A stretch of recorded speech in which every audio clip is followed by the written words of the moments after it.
এখনই চেলেঞ্জ আমি পৰিধান কৰাম। এই চেলেঞ্জখনে পৰিধান কৰাৰ বাবে মই নিৰ্মালী বাইদেউক অনুৰোধ কৰিছোঁ। এয়া এখন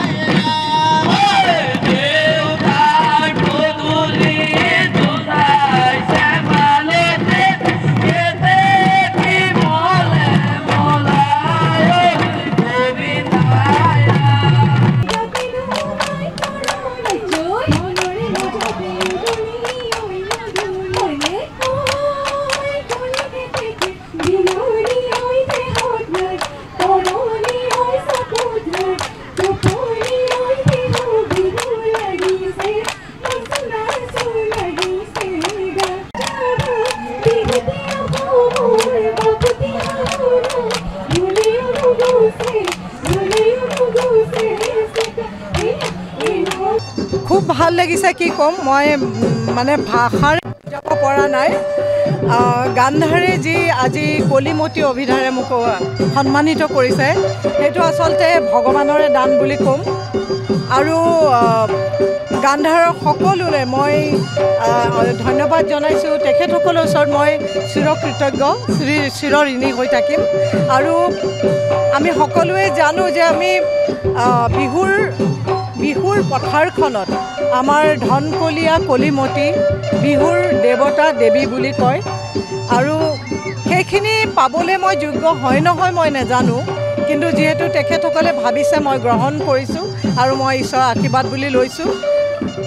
আৰু সেইখিনিতে মই এতিয়াৰ পৰা আৰু নিজেই ভাবিছোঁ যে এই বিহুৰ পথাৰখনত মই যিমান পাৰোঁ আগবাঢ়ি যাবলৈ চেষ্টা কৰিম, কাম কৰি।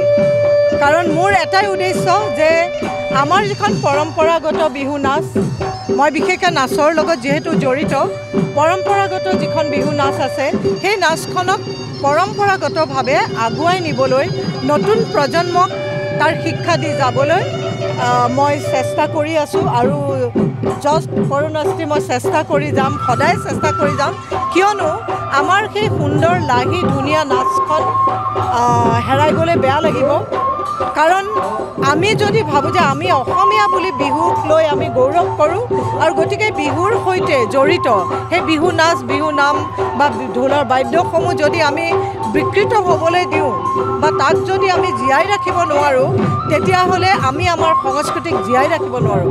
আৰু সংস্কৃতিবিহীন হৈ এটা জাতি কেতিয়াও জীয়াই থাকিব নোৱাৰে।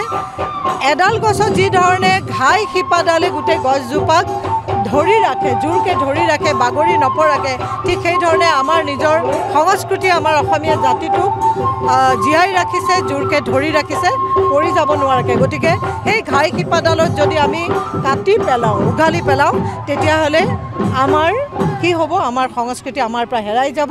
তাৰ লগে লগে আমাৰ কিন্তু পৰিচয়ো, অসমীয়া বুলি আমাৰ যি পৰিচয়, যাক লৈ আমি গৌৰৱ কৰোঁ, সেই পৰিচয় আমাৰ পৰা হেৰাই যাব। গতিকে তাৰ ওপৰতে মই কাম কৰি যাম সদায়ে। আৰু ৰাইজৰ আশীৰ্বাদ নিশ্চয় লাগিব। আজি কিন্তু মই সোধে যে কি পালে, বহুতে কিবা কিবি পাইছে, বহুতে নেশ্যনেল এৱাৰ্ড পাইছে। মই কি পাইছোঁ জানে? আজি মই আপোনালোকৰ আগত কওঁ, মোৰ সকলোতকৈ ভাল লগা এটা বস্তু, মই ৰাইজৰ পৰা মৰম পাইছোঁ। অসমৰ প্ৰতিখন ঠাইতে ৰাইজে মোক মৰম কৰিছে, সকলোৱে মৰম কৰিছে। আৰু কিন্তু এটা কথা, যিমানেই যি পুৰস্কাৰ নহওক, আজি মই অভিধা দিছে, মই সাদৰেৰে গ্ৰহণ কৰিছোঁ। মোৰ এইটো আশীৰ্বাদ। সকলোতকৈ ডাঙৰ যদি পুৰস্কাৰ বুলি কয়, সেয়া হ'ল ৰাইজৰ আশীৰ্বাদ। আৰু ৰাইজক সেইকাৰণে অনুৰোধ জনাইছোঁ সদায় আশীৰ্বাদ কৰি যাব, যাতে মই নতুন প্ৰজন্মৰ মাজত আমাৰ এই পৰম্পৰাগত বিহু নাচ নাম এইখিনি বিলাই যাব পাৰোঁ। আৰু আপোনালোক সাংবাদিক বন্ধুসকলক ধন্যবাদ জনাইছোঁ।